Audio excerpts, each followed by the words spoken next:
నమస్తే, welcome to ప్రజా TV news బులెటిన్ల ముందుగా హెడ్లైన్స్. ఎస్ఐఆర్ డిజిటలైజేషన్ వేగవంతం చేయాలి. బిఎల్ఓలకు కలెక్టర్ చాహద్ బాజ్పై ఆదేశాలు.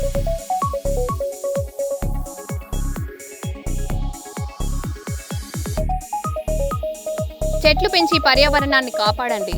కర్నూలులో విద్యార్థుల అవగాహన కార్యక్రమం.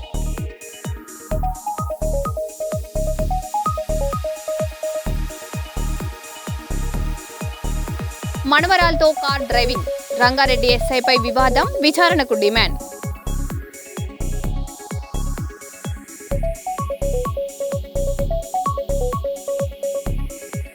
విశ్వభారతి మెడికల్ కాలేజ్ హాస్టల్లో పురుగుల బియ్యం కలకలం. 200 కేజీలు సీజ్.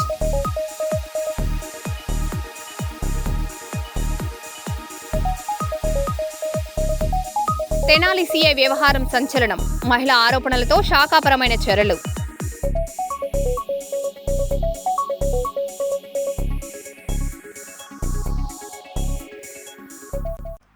ఇక వివరాల్లోకి వెళ్తే, పెద్దపల్లి జిల్లాలో రాజకీయ వేడి మరింత పెరిగింది. ముఖ్యమంత్రి రేవంత్ రెడ్డి వ్యాఖ్యలను నిరసనగా బీఆర్ఎస్ నాయకులు రక్తదాన శిబిరం నిర్వహించారు. రైతులకు సాగునీరు అందించాలని డిమాండ్ చేస్తూ ఎల్లంపల్లి ప్రాజెక్టు వద్ద ఆందోళన చేపట్టిన బీఆర్ఎస్ నేతలు కాంగ్రెస్ ప్రభుత్వంపై తీవ్ర విమర్శలు చేశారు. ఈ నిరసన కార్యక్రమంపై మా ప్రతినిధి అందిస్తున్న ప్రత్యేక కథనం.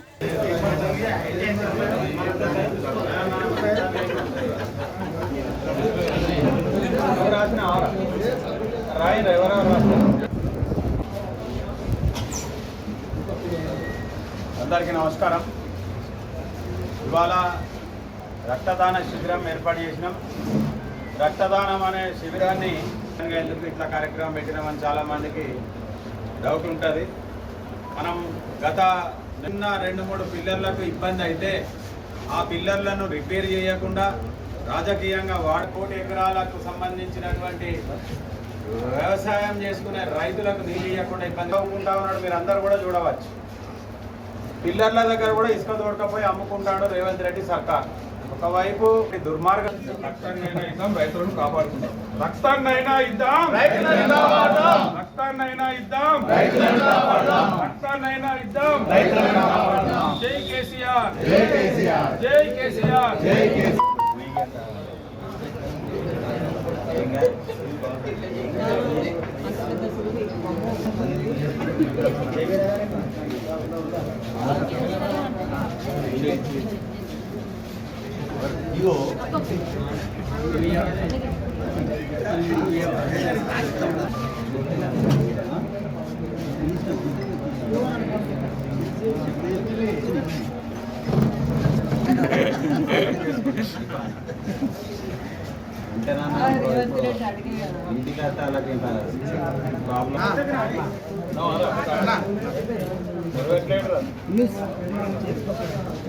ఫోటో క్లియర్ తీసుకున్నది.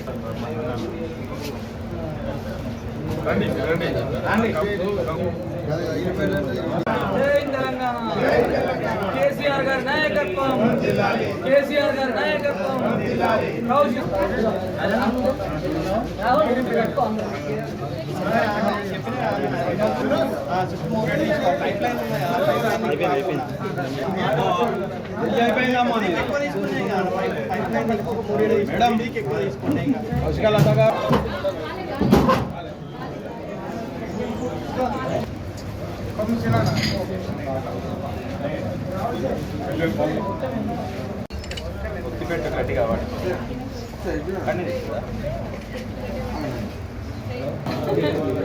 రైతులకు నీళ్ళు ఇప్పియండి, రైతులను కాపాడండి. ఎంత రక్తమైనా ఇస్తాం, రైతాంగాన్ని కాపాడతాం. బీఆర్ఎస్ పార్టీ ఆధ్వర్యంలో రాష్ట్రంలో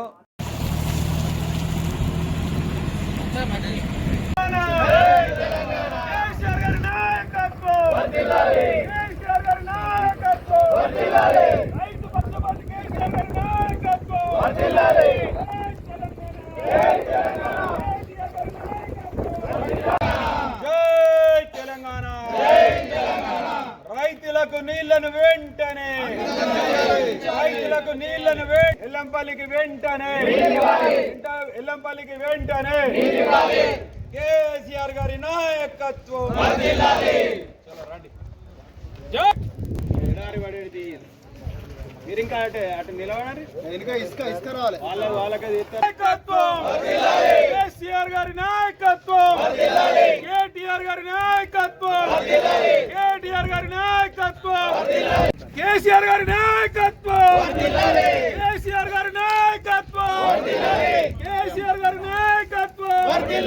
జై తెలంగాణ, తెలంగాణ, కేటీఆర్ గారి నాయకత్వం. జై ఓదిచ్చారు బాగాసేపు అటోలు ఇటో కట్టుకోండి జరిగే మళ్ళీ కొద్ది కొద్దిగా పోయి 1 by 1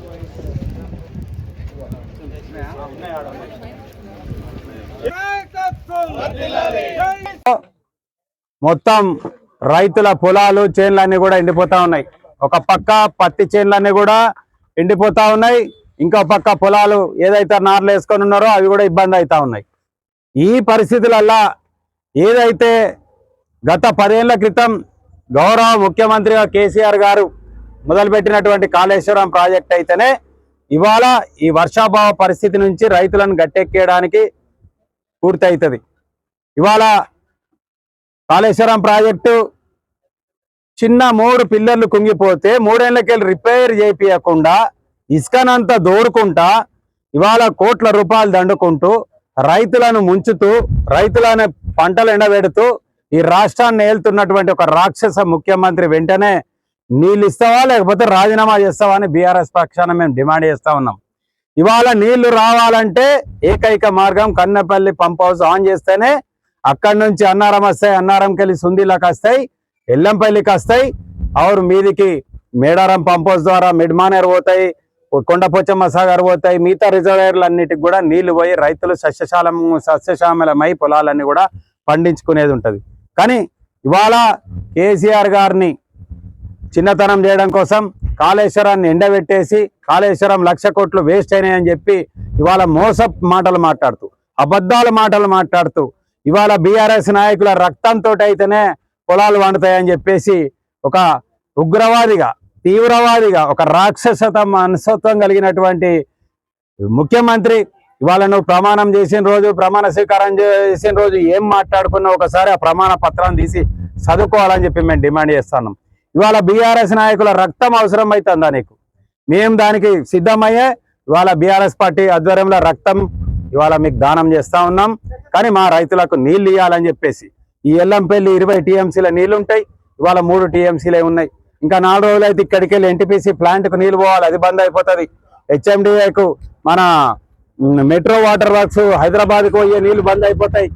ఇంత నీళ్లు కూడా లేకపోతే ఇవాళ 20 టీఎంసీల జాగాలో 3 టీఎంసీలు కూడా ఇక్కడ లేవు. కాబట్టి వెంటనే బీఆర్ఎస్ పార్టీ కేటీఆర్ మా వర్కింగ్ ప్రెసిడెంట్ కేటీఆర్ గారు హరీష్ రావు గారు డిమాండ్ చేసినట్టు ఖచ్చితంగా మీరు కన్నెపల్లి పంపులు ఆన్ చేయాల్సిందే, అన్నారంలా సుందీలలా ఎల్లంపల్లిని నింపాల్సిందే. రోజు 2 టీఎంసీలు ఇక్కడ రావడానికి ఉన్నాయి. ఆరు మన సుందీల కానీ అన్నారం కానీ ఏ విధమైనటువంటి డ్యామ్కి ఇబ్బంది లేవు. ఇవాళ ఎన్డీఎస్ఏ రిపోర్ట్లు కూడా అబద్ధం అని చెప్పేసి ఇవాళ కేంద్ర రాష్ట్ర ప్రభుత్వాలు కేసీఆర్ను విమర్శించడం కోసమే ఆరు ఇసుకతోటి రూపాయలు సంపాదించడం కోసమే కాళేశ్వరాన్ని ఎండబెడుతారు తప్పించి ఇంకేం లేదు. దీనివల్ల ఇంత రైతులు మునిగిపోతా ఉన్నారు.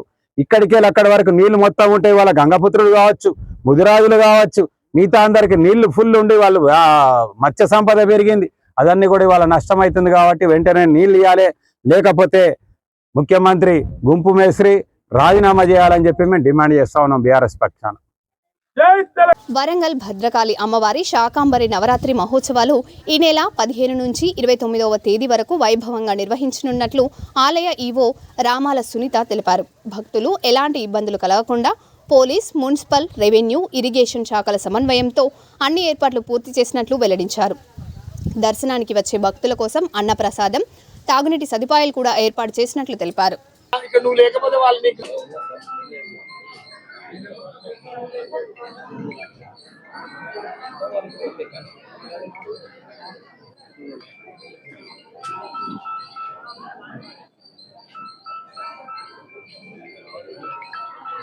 సంవత్సరం మాదిరిగా ఈ సంవత్సరం కూడాను ఆషాఢ మాసంలో అమ్మవారికి నిర్వహించేటువంటి శాకాంబరి ఉత్సవాలకు సంబంధించి మనకి ఈ నెల 15వ తారీఖు నుంచి 29వ తారీఖు వరకు 15 రోజులు ఉత్సవాలు జరుగుతున్నాయి. మనకి ఫస్ట్ రోజు మొదటి రోజు 15వ తారీఖు అమ్మవారి సహస్ర కలశాభిషేకంతో ఉత్సవాలు ప్రారంభించడం జరుగుతాయి. దీనికి సంబంధించి దేవస్థానం నందు అన్ని ఏర్పాట్లు చేయడం జరిగింది. అదే విధంగా ఈ ఉత్సవాల 15 రోజుల పాటు అమ్మవారికి శాకాంబరి క్రమంలో నిర్వహించే పూజా కార్యక్రమాలు నిర్వహిస్తూ చివరి రోజైనటువంటి ఆషాఢ శుద్ధ పౌర్ణమి ఆ రోజు అమ్మవారు సంపూర్ణ శాకాంబరిగా భక్తులకు దర్శనమిస్తారు. ఈ విధంగా ఉత్సవాలు 15వ తారీఖు నుంచి 29వ తారీఖు వరకు 15 రోజుల పాటు జరుగుతాయి. దీనికి సంబంధించి కూడాను దేవస్థానం నందు అన్ని ప్రత్యేకమైనటువంటి ఏర్పాట్లు చేయడం జరుగుతుంది. రాష్ట్ర నలుమూలల నుంచి కూడాను భక్తులు అధిక సంఖ్యలో వచ్చే అవకాశం ఉన్నందున ఎటువంటి ఇబ్బందులు తలెత్తకుండా ఆల్ డిపార్ట్మెంట్స్ కోఆర్డినేషన్ తోటి ఏర్పాట్లు పూర్తి చేయడం జరుగుతున్నది. కాబట్టి భక్తులందరూ కూడాను అధిక సంఖ్యలో ఈ శాకాంబరి నవరాత్రులు ఉత్సవాలలో అమ్మవారిని దర్శనం చేసి భద్రకాళీ శరణం మమ. కాకతీయుల రాజధాని ఏకశిలా నగరంగా చరిత్ర ప్రసిద్ధిగాంచిన వరంగల్ మహానగరంలో స్వయం వ్యక్తమై దర్శింపవచ్చిన భక్తుల పాలిన కోరిన కోర్కెలకు కొంగు బంగారపుతూ ఈ లోకాన్ని తన కరుణారస వీక్షణంతో అనుగ్రహిస్తున్న భద్రకాళి అమ్మవారి సన్నిధానంలో 2026 సంవత్సరం జూలై 15వ తారీఖు బుధవారం నుండి ఆషాఢ శుద్ధ పౌర్ణమి 29వ తారీఖు జూలై 2026 సంవత్సరం బుధవారం వరకు 15 రోజుల పాటు శాకంబరి నవరాత్ర మహోత్సవాలు జరుగుతాయి. అయితే చైత్రేశ్వరే తథాషాఢే మాఘే కార్యో మహోత్సవ చతుర్షు నవరాత్రేషు విశేషాత్ ఫలదాయక అని నవరాత్ర చతుష్టయాన్ని దేవీ భాగవతాన్ని అనుసరించి ఈ లోకానికి ప్రచారం చేసింది భద్రకాళి దేవస్థానం. శాకంబరి యొక్క ఉత్సవం యొక్క ప్రత్యేకతను ప్రచారం చేసింది భద్రకాళి దేవస్థానం. ఎందుకంటే 1968లో 7 ఏళ్ల పాటు కరువు వచ్చింది. ఈ కరువు వస్తే ఈ కరువు నుంచి ఎలా బయటపడ్డాం అంటే అప్పుడు ఆలయ ప్రధానార్చకులు సప్తశతి ప్రమాణంగా ఒకప్పుడు 100 ఏళ్ల కరువు వస్తే దేవతలంతా అమ్మవారిని ప్రార్థిస్తే ఆమె ప్రసన్నమైంది. ఆమె శరీరము నుండి పలు విధములైన శాఖములు అన్నపానామృత ఫలములు ఆవిర్భవించి లోకంలో ఉన్న కరువును బొడగొట్టింది. ఆమె కంటి నుండి స్రవించిన జలధారలు భూమండలం మీద ఉన్న నదీ నదాలు హ్రదాలు సముద్రాలు అన్నీ జలమయమైపోయాయి. అప్పటి నుంచి ఆమెను శాకంబరి అన్నారు. శాకంబరీం స్తువన్ ధ్యాయం జపన్ సంపూజయన్నమన్ అక్షయ్యం అశ్రుతే శీఘ్రం అన్న పానామృతం ఫలం. ఎవరైతే శాకంబరిని జపిస్తారో ఆరాధిస్తారో సేవిస్తారో అక్షయంగా అన్నపానామృత ఫలములు వారికి లభిస్తాయి అని. ఆ సందర్భంలో 1965లో ఆఖరికి ఈ శాకంబరి ఉత్సవం చేసిన వారం రోజుల్లోనే ఒకటే రోజుతో 7 ఏళ్ల కరువు పోయింది. పత్తికొండ ఆర్టీసీ డిపో బస్సులో ప్రయాణికుడికి త్రుటిలో తప్పిన ప్రమాదం. డ్రైవర్ వెనుక సీటు విరిగి కింద పడడంతో ప్రయాణికుడు గాయపడినట్లు ఆరోపించారు. ఈ ఘటనపై ఆర్టీసీ అధికారుల నిర్లక్ష్యాన్ని ప్రశ్నిస్తూ అన్ని బస్సులను తనిఖీ చేసి బాధ్యులపై చర్యలు తీసుకోవాలని బాధితుడు డిమాండ్ చేశారు. అదే మేము చెప్పేది ఇప్పుడు బండి షాప్ పెట్టేస్తాడు ఆ ప్యాసింగ్ ఎవరు ఎక్కడ డిపోలో రన్నింగ్ లో నేను అదే అంటే డిపోలో ఎవరైనా ఎక్కుతారా ఎక్కరు కదా ఎవరు బస్ స్టాండ్ ఎవరు బాగుంది అనుకున్నారా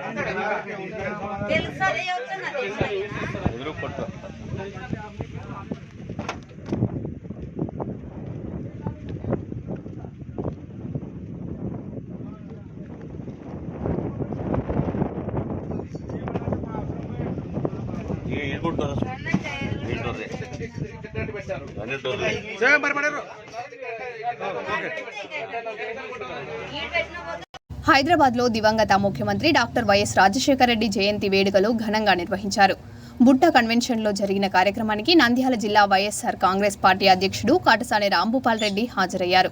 ఈ సందర్భంగా వైఎస్ రాజశేఖర రెడ్డి ప్రజా సంక్షేమ కార్యక్రమాలను స్మరించుకుంటూ ఆయన ఆశయాల సాధనకు కృషి చేస్తామని పార్టీ నాయకులు పేర్కొన్నారు. మాజీ ఎమ్మెల్యే కాటసాని రాంభూపాల్ రెడ్డి గారిని వైఎస్ఆర్ గారితో ఆయనకున్న అనుభవాలను పంచుకోవాల్సిందిగా కోరుతున్నాం. Please welcome sir.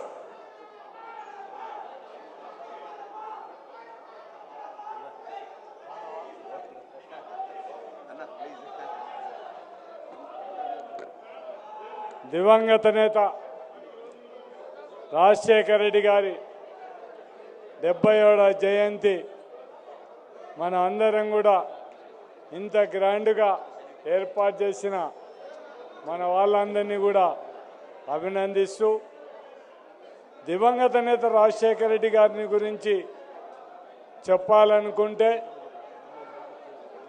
అటువంటి నాయకుడిని మళ్ళా రాజకీయాల్లో చూడమనేది మాత్రం మనం ఖచ్చితంగా అనుకోవాల్సిన అవసరం ఉంది. నేను మొట్టమొదటిసారి 1985లో ఎమ్మెల్యేగా పాణ్యం నియోజకవర్గం నుంచి పోటీ చేసినప్పుడు ఆయనతో పోటీ టికెట్ తీసుకొని పాణ్యం నియోజకవర్గం నుంచి ఎమ్మెల్యేగా గెలిచిన తర్వాత అసెంబ్లీలో ఆయన పక్కన కూర్చున్న తర్వాత అన్న నేనే పాణ్యం నుంచి గెలిచానంటే ఆ రోజు టికెట్ తీసుకుపోయి నువ్వు ఖచ్చితంగా గెలిచి వచ్చినందుకు ఆ రోజు నన్ను అభినందించిన విషయం ఈనాటికి కూడా రాజశేఖర రెడ్డి గారు ఆ రోజు ఈ రోజు వరకు కూడా మర్చిపోలేని పరిస్థితి. కానీ దివంగత నేత రాజశేఖర రెడ్డి గారిని గురించి మాత్రం ఆయన నమ్ముకునే కార్యకర్తను నాయకుడిని ఏనాడు కూడా విస్మరించని నాయకుడు అంటే మాత్రం మన దివంగత నేత రాజశేఖర రెడ్డి గారని మాత్రం ఖచ్చితంగా చెప్పాల్సిన అవసరం ఉంది.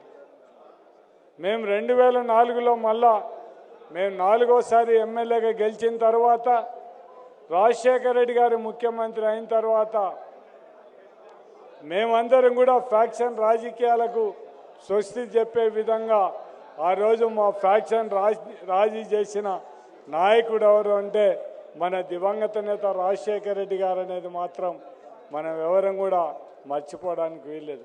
ఆయన ముఖ్యమంత్రిగా కాకుండా ఒక నాయకుడిగా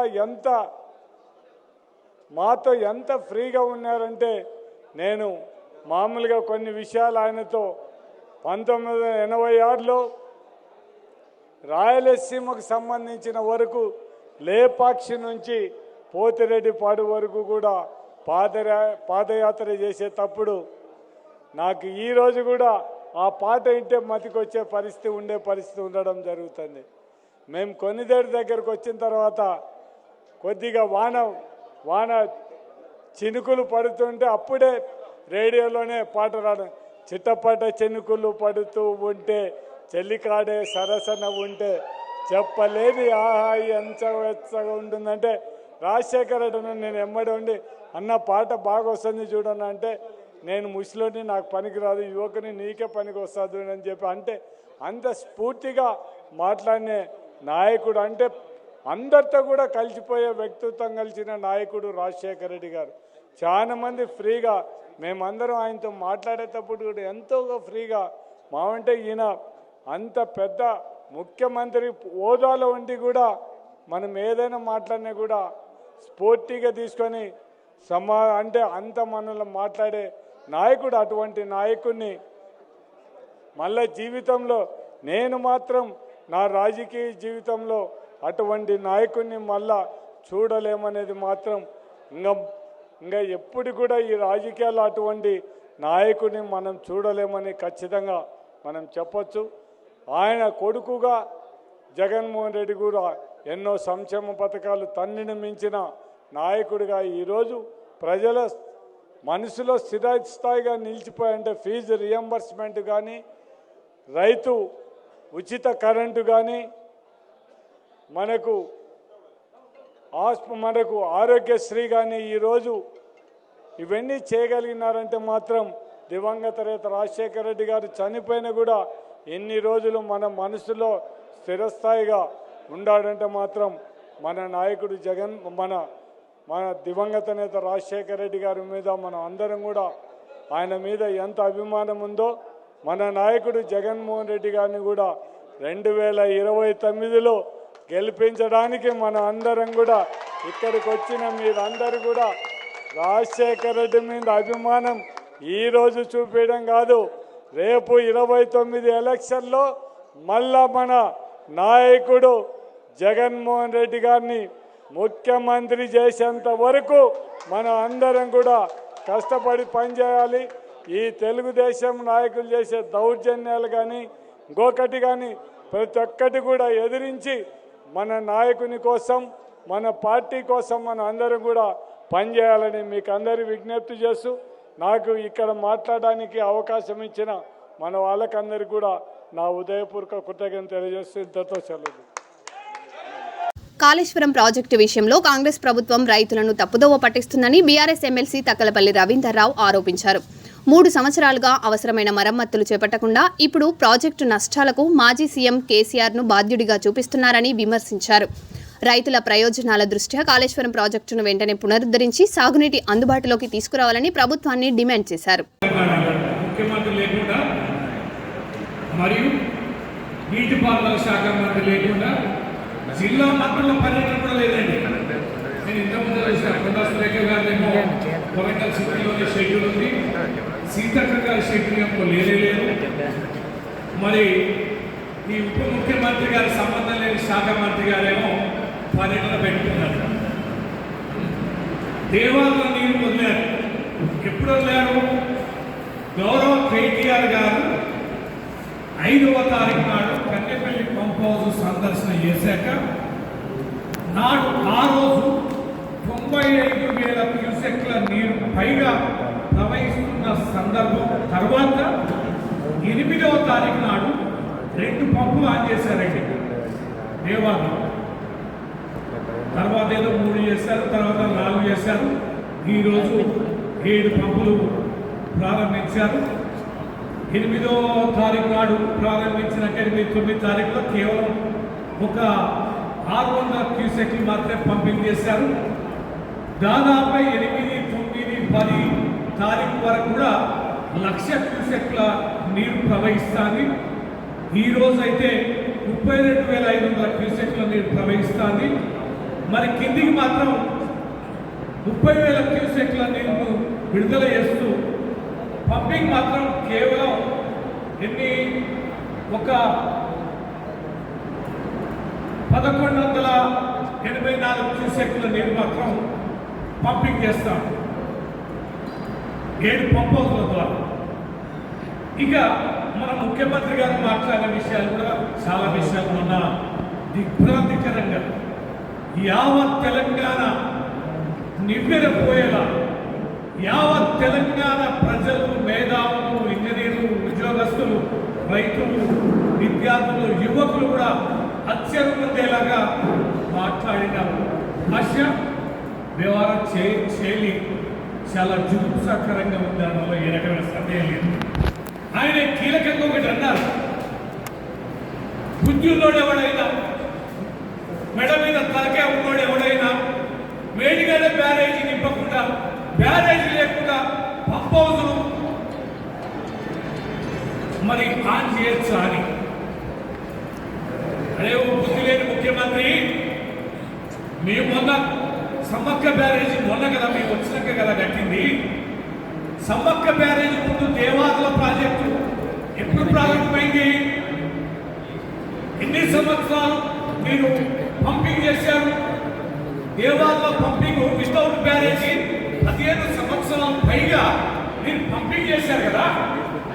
అదే మెదలేని సన్యాసులరా, మీ ప్రభుత్వమే ఉంది, మరి బ్యారేజీ కూడా కట్టలే. కేవలం ఫౌండేషన్ వేశారు నాటి వైఎస్ రాజశేఖర రెడ్డి గారు.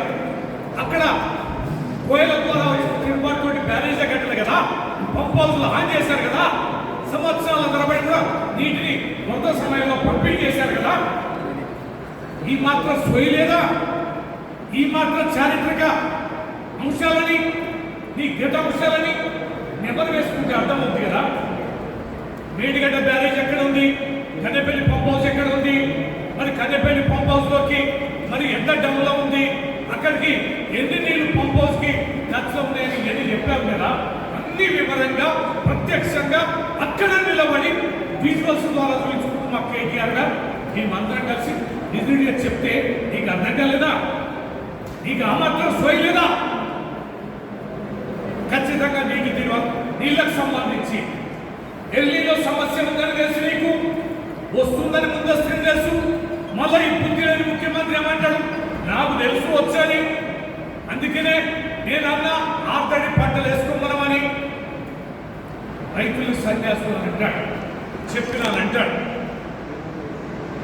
ఇవన్నీ చెప్పేవాడివి వచ్చిన వరదని పైన నీటిని సద్వినియోగం చేసుకునే శక్తిని సంపాదించుకున్నామంటే ఇది కాళేశ్వరం ప్రాజెక్టు కదా, కేసీఆర్ చేసింది కదా.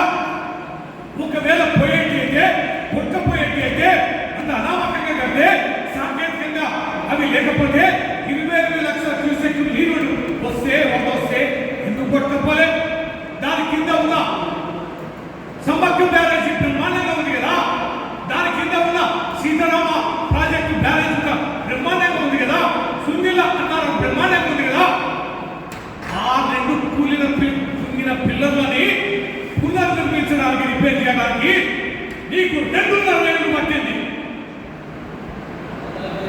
రిపేర్ చేయడానికి ఆ ప్రయత్నం నువ్వు ఎందుకు చేయలేదని చెప్పని నేను తెలియజేస్తున్నాం. ఇది కేవలం కేసీఆర్ గారి మీద కుట్ర. కాళేశ్వరం పనికిరాని ప్రాజెక్ట్ అని చెప్పని ఏ ప్రచారమైనా చేశారో, రాజకీయంగా ఏ రకంగా లబ్ధి పొందారో, ఆ లబ్ధి పొందిన రాజకీయాన్ని నిలపాలంటే కేసీఆర్ గారికి మళ్ళీ శాశ్వత కాళేశ్వరం నిర్మించిన కీర్తి రావద్దని, అన్నదాత కీర్తి రావద్దని, రైతు బాంధవుడుగా కీర్తి రావద్దని చెప్పని అప్రతిష్ట పాలు చేయడం కోసం నిరంతరం కుట్రలు ఇవాళ బీజేపీతో కేంద్ర ప్రభుత్వంతో చేస్తూ ఈ రెండు పార్టీలు కేసీఆర్ గారు లక్ష్యంగా తెచ్చుకొని ఇవాళ ఈ ప్రాజెక్టును రిపేర్ చేయకుండా ఇది పనికిరాని ప్రాజెక్టుగా చెప్పడం కోసం రైతుల నోట్లో మట్టి కొట్టడం. మరో బులెటిన్లో మళ్ళీ కలుద్దాం. Stay tune.